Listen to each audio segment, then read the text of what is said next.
The corridors of the Empress Xylarian's flagship shimmered with a bioluminescent glow, the lights pulsing gently in sync with the ship's heartbeat.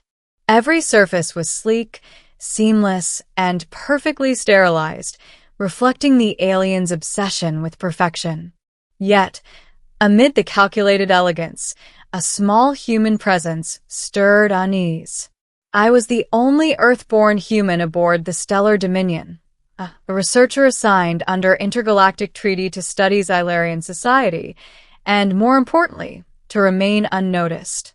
But nothing about this mission had prepared me for the day the Empress decided to taste human food. It started innocuously. I had been cataloging the nutritional matrix of the Xylarian species, recording their unique metabolic processes and energy conversion rates. My research required me to eat alongside them during certain rituals, ensuring accurate data. Xylarian food was an acquired taste. The textures were gelatinous, the flavors foreign, sometimes pungent in a way humans found vaguely nauseating. And yet, to them, it was sublime. Empress Xylarian was a figure of awe. Towering at nearly 9 feet, her skin a translucent silver that refracted the ambient light into spectral patterns, she exuded authority and quiet menace. Her eyes, deep violet and ringed with bioluminescent streaks, seemed to see into the very marrow of one's thoughts. I had observed her from a distance countless times, documenting her rituals, her judgments, her interactions with ministers and admirals. But I had never been invited into her private quarters. That morning, however, everything changed. I was summoned to the Empress's private observation chamber, a space that resembled a cathedral more than a room. Glass panels curved overhead, displaying the swirling galaxies outside, and the floor was a liquid crystal that adjusted its density to support the Empress's massive frame. I entered cautiously, carrying a small tray of human foods I had prepared: fresh-baked bread, a slice of chocolate cake, a small wedge of sharp cheddar, and a crisp, juicy apple. She was waiting. Xylarian attendants had vanished, leaving her alone, a rare gesture that signaled either curiosity or danger. "Human," she said, her voice a harmonic resonance that seemed to vibrate directly in my bones. "Explain this nourishment." I swallowed, my throat dry. "Your Majesty, these are foods common on Earth. They provide energy, vitamins, minerals, and flavors humans find pleasurable." Her eyes flickered with the faintest shimmer of amusement. "Flavors?" I nodded. "Yes. Pleasure, enjoyment, satisfaction." For a long moment, she simply observed me, head tilted at an impossible angle, the violet streaks of her eyes pulsing slowly. Then, without warning, she reached toward the tray. Her long, elegant fingers hovered over the apple first. I expected caution, a tentative touch, but she gripped it with a strength that crushed half of it in an instant. Her bioluminescent skin flared in violet and azure hues as she brought the fruit to her lips. Time seemed to stretch. The first bite was tentative, her lips brushing against the flesh. Then she chewed slowly, deliberately. And then she whispered, "Oh." It was a simple sound, so human in its disbelief, that it made the hair on my neck stand on end. She bit again, and this time the whisper came louder, trembling with something I had never imagined an alien could feel. This is joy." I nodded, unable to hide my smile. "Yes, Majesty. It's called flavor." She paused, staring at the half-eaten apple, as if it had unlocked a secret of the universe. The light from her body pulsed in sync with the cadence of her breathing, creating a mesmerizing aura. Then, almost methodically, she moved to the bread. She tore off a piece and chewed, eyes closing, and the whisper escaped again. "Soft, yeasty warm." She reached for the chocolate cake. When she bit into it, Her violet eyes widened so much that I thought they might split the delicate skin around them. Sweet, unimaginable sweetness. By the time she sampled the cheese, her breathing had quickened, and the whisper had evolved into a series of hushed syllables, incomprehensible yet clearly an expression of astonishment. She looked at me, eyes glistening with something that resembled awe. "I understand humans better now," she said, voice quivering. "This pleasure is magnificent." I could barely speak, caught between awe and disbelief. I had studied Xylarian physiology for years, but I had never seen an emotional response like this from anyone in her species. They were creatures of logic, of strategy, of absolute control. And yet here she was, trembling over chocolate cake like a child discovering a hidden treasure. You enjoy it?" I asked cautiously, fearing to break the fragile reverie. She nodded slowly. "Not merely enjoy. I feel alive." Over the next hour, Empress Xylarian consumed every item on the tray, pausing to whisper fragmented words of astonishment after each bite. She experimented with textures, comparing the crisp apple to the soft bread, the tang of cheese to the sweetness of chocolate. Her body pulsed in patterns I had never documented, her bioluminescence flickering with what could only be described as euphoria. By the end, she sat back, a small, satisfied sigh escaping her lips. Then she looked at me, really looked at me for the first time, her violet eyes deep and penetrating. "You have given me a gift," she said softly. "A gift I never imagined existed beyond the mind's comprehension. Tell me, what else do humans possess that could evoke this sensation?" I blinked, caught off guard. "There are countless flavors, textures, experiences. Each culture, each region has its own foods. There are also drinks, fermented, fresh, brewed, each with its own story." Her eyes glimmered, and the smallest smile appeared on her lips, a rarity among her species. "You will prepare these for me. Every human delight. I must experience them all." It was unprecedented. Empress Xylarian, sovereign of 12 systems, conqueror of countless civilizations, had just ordered a private exploration of human cuisine. I was, to my knowledge, the only human alive who had ever received such an assignment. In the following weeks, I became both chef and ambassador. Each meal was meticulously prepared to highlight specific flavors, textures, and combinations. Xylarian technology allowed her to detect chemical compositions in ways humans never could, and she described each taste with precision, her whispered astonishments echoing in the observation chamber. Savory umami complex, acidic invigorating sharp, sweet, balanced exquisite. Her fascination was boundless. But it was more than curiosity. It was an awakening. Her strategic decisions began to change subtly, influenced, I suspected, by the emotional experiences food provided. Policies became more empathetic, more considerate of biological needs and pleasures across her empire. Diplomats noticed it first. I noticed it in the way she moved, the way she regarded those around her. Xylarian society, a civilization built on efficiency and order, was beginning to soften. One evening, after a meal featuring spiced lamb with honey glaze, a combination that made her bioluminescence flare brighter than I had ever seen, she spoke softly, almost to herself. "I never knew such delight could exist. For centuries, I sought perfection, and it was here in simplicity.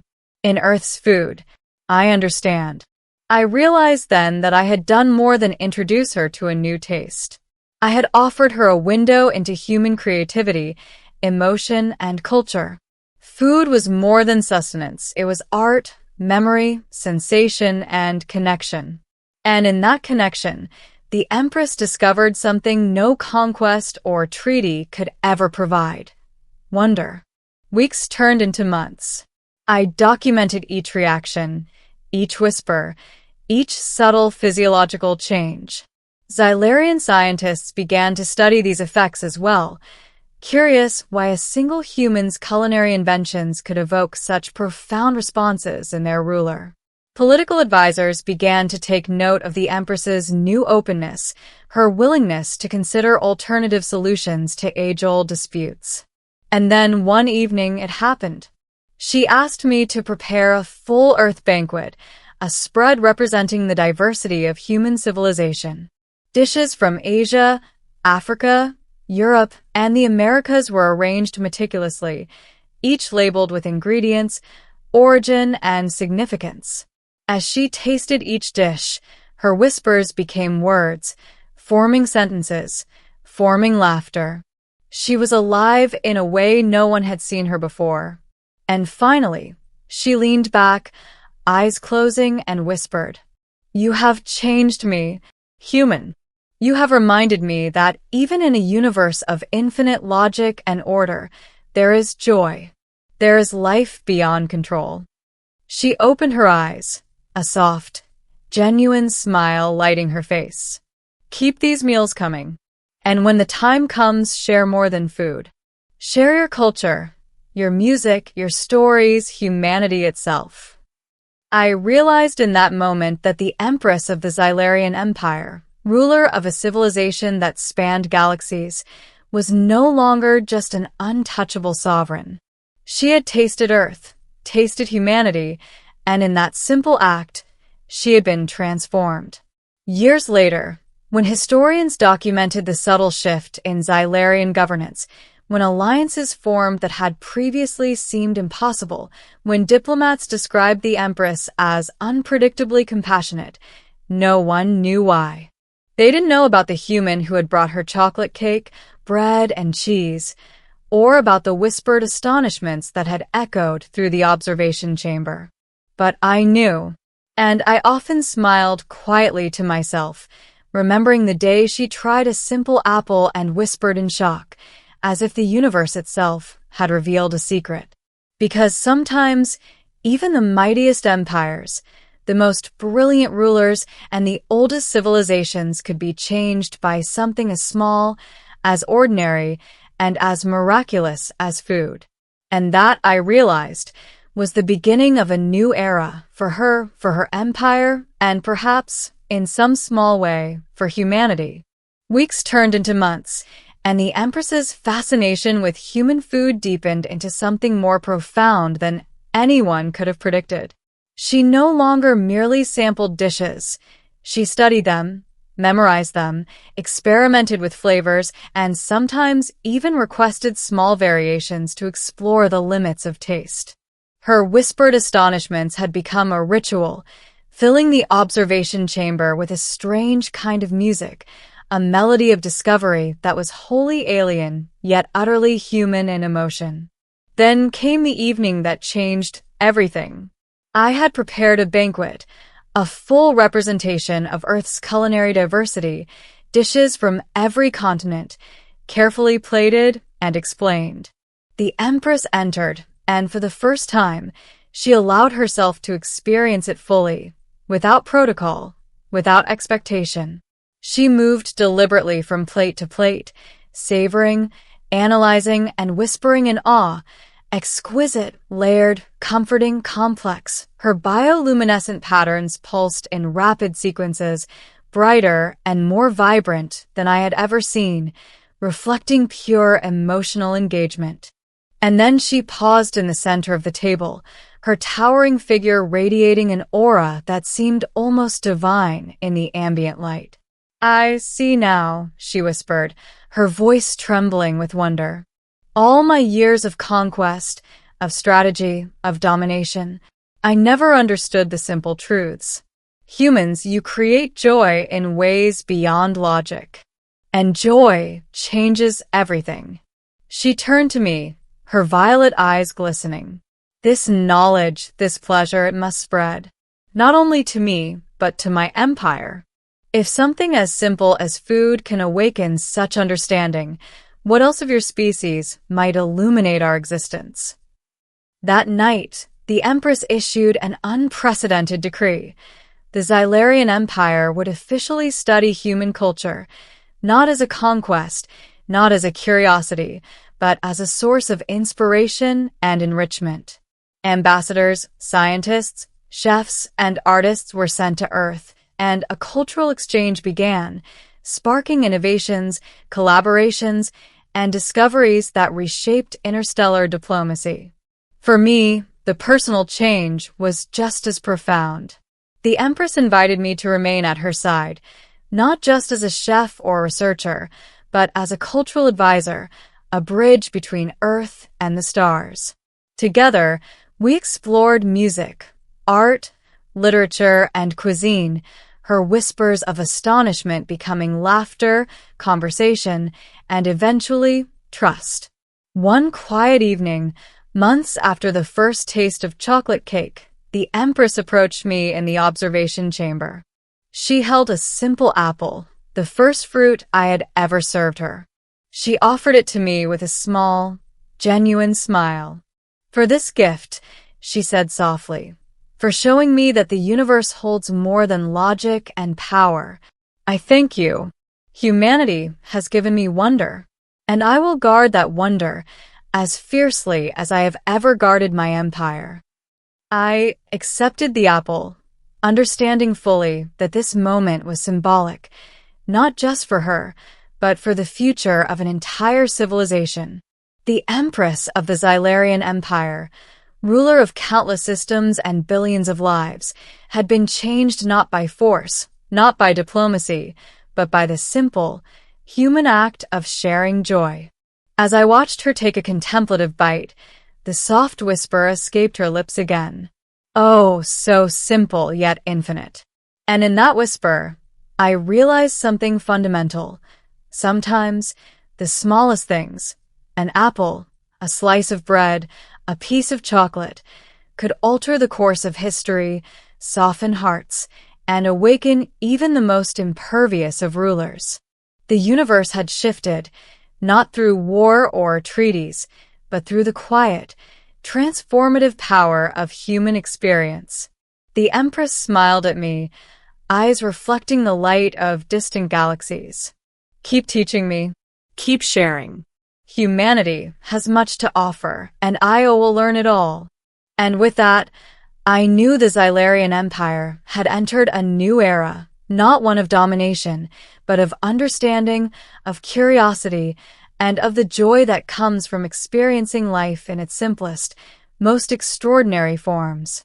Even the mightiest empires, I realized, could be changed by something as small, as ordinary, and as miraculous as food. And sometimes that was enough to change everything.